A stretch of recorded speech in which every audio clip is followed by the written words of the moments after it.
Maneno ya kuwa frustrate huko bunge, that is where you belong. You don't belong outside here. Kama wataki muea vitu zao, hata zile ma proceedings kwa floor za house, do not air. Do not air. Any member of parliament including me nikiwataka hapa, msinikava nikiwaita kwa ofisi yangu ndio mkuje. That can be better. But huku naye hamwezi wekwa huku bwana. Angalia hii room inakaa nyumba ya nguruwe. Wetangula, what became of you used to be in opposition? Freedom of media does not only talk about what media should speak about or air, also how media should move. There is no even a place to sit here. Angalia hii bench hii ni kama imetoka huko nini? Huko Bungoma. Surely. What is happening? Angalia bwana. Hii sasa bwana hii, we cannot frustrate members of the media. Media must be respected. Are you going to help us katika the flow? Mimi nitawasaidia kuanzia sahi by talking and by action. I will sing and I will swing for you. Dr. BABU OWINO, ODM has a spokesperson that can speak on behalf of the party, and that is the party Secretary General. I'm speaking on behalf of Kenyans. The Gen Zs are saying that, which Gen Zs have said that? Your supporters, of course. you have a magnitude of them. They are saying BABU exit. Yeah. Yeah. Actually, from today henceforth, I'm the chief opposition leader because there are so many jokes doing rounds. There are so many people who are in the opposition, who are now in bed with the government. My interest is to fight for Kenyans. It pains me to see a person who was a fellow member of parliament joining government. And it pains me to look back in Soweto slums, Kibra slums, to look back in Central Region, Nyanza Coast and everywhere else, to see that child who has been sent away because he lacks only 5,000 to pay for their schooling in a secondary school. Sent because of 5,000. I'm so pained to see that child who's stuck in hospital cannot be treated because they lack money. Even money for x-ray, that is around only 2,500. If you can't afford it, then you can't even be x-rayed. I'm so pained to see our young men and women moving around without jobs, seeing a boda rider in the sun from morning to evening, only gaining 50 shillings to 100 shillings in a day. Seeing a mama mboga, selling omena, only to get 50 Kenya shillings, 50 to 100. How will this parent collect this money to reach 300,000 Kenya shillings that Ruto wants in a university? So pained to see our children, our students who finished high school are waiting to join university, cannot join because they can't afford it. Some people are dropping out because they can't afford it. Yet, we are encouraging patrimonialism, we are encouraging corruption, we are encouraging favoritism, we are encouraging mediocrity, we are encouraging kakistocracy. What are we doing as a nation? Mr. President, you vied on grounds that you are selling eggs and on the grounds that you are selling chicken. You should know better what a hustler feels. It is because of education that made you live in State House today. Were it not for education, you'd have never come to Nairobi. The same education you are denying to our children, to our brothers and sisters. You've forgotten the hustlers. You are no longer the hustler who used to preach the hustler narrative.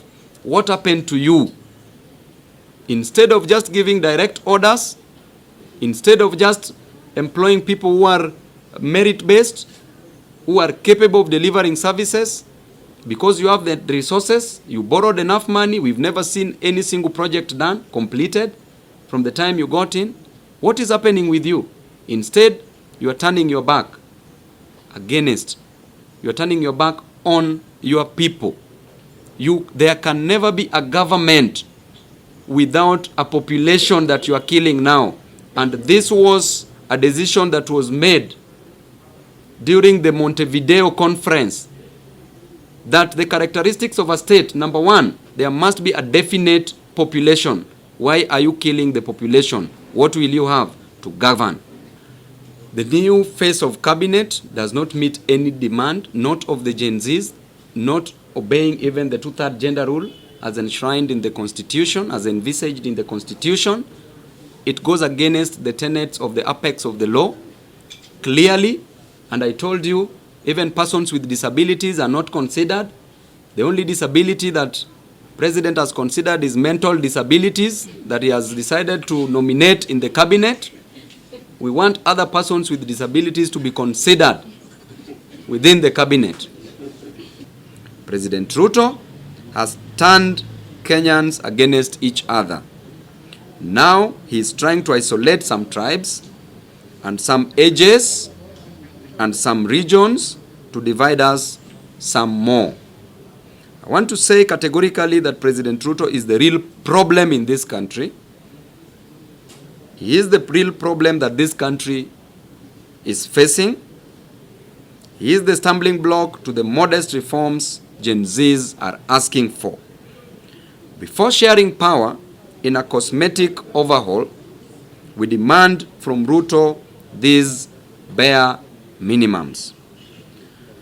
Pay to the families who've lost their loved ones 1 million Kenya shillings for funeral expenses they are incurring.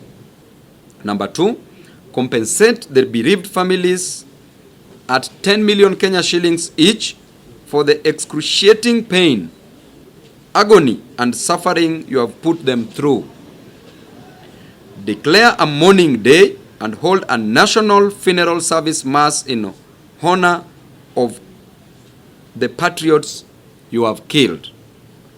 Pay all the medical expenses for the young people who have been brutalized by the police upon your instructions.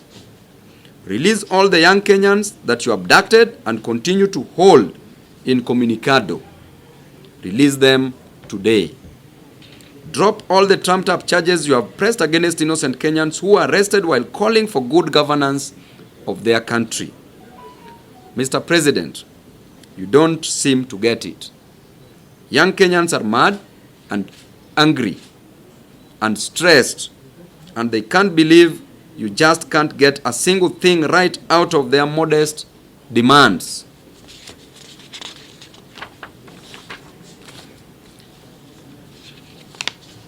Kenyans want, number one, a competent government capable of getting things done.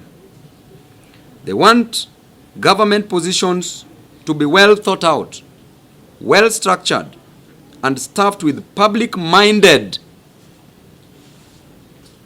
based on meritocracy, not kakistocracy, qualified citizens committed, who are committed to a common good.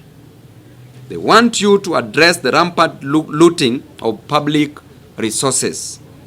They want you to stop interfering in the running of state departments. Give the bureaucracy space to do what they should do. You don't know it all, and you cannot do it all. But as we ask you to do this, just know that the young people of this country are not afraid of you. We don't fear you. We expect you to serve us.